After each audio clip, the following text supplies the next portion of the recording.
around that time, man, because I always knew about Nipsey, but I wasn't fully tapped into his music.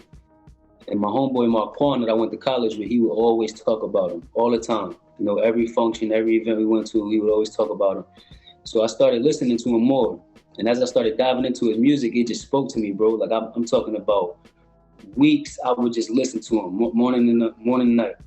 And then one time, my dad called me. And he called me, he said, I'm in Baltimore, you're gonna meet me at the show at a hotel. So I said, I'm gonna meet you at the show. On the way to the show, I'm bumping Real Big by Nipsey. So while I'm bumping that, I get to the show. As soon as I walk in the door, my brother Sun God says, you heard what happened to Nip? I'm like, what?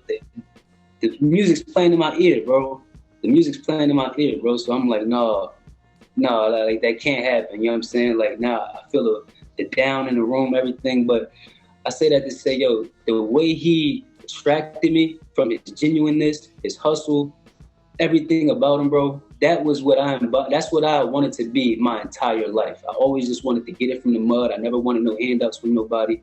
I always wanted, 100% of income of everything, own a bunch of businesses. And the main thing was to just give jobs to my family, give jobs to everybody around me so we could change this economic system that we got going on.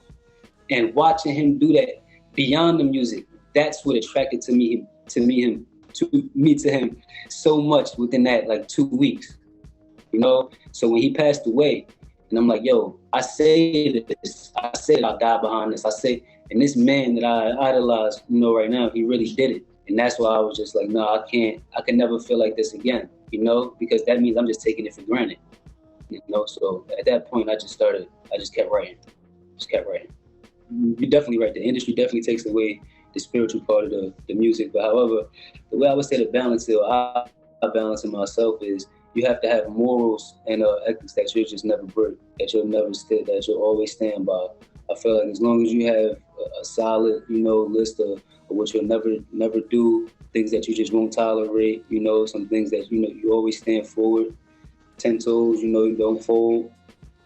As long as you got those type of morals, I feel like you'll be able to balance it, and it becomes second nature at that point, rather than you having to think so much, should I do this, should I do that? It's like, no, I know that I don't want to do them type of things right there, so that's just not going to work,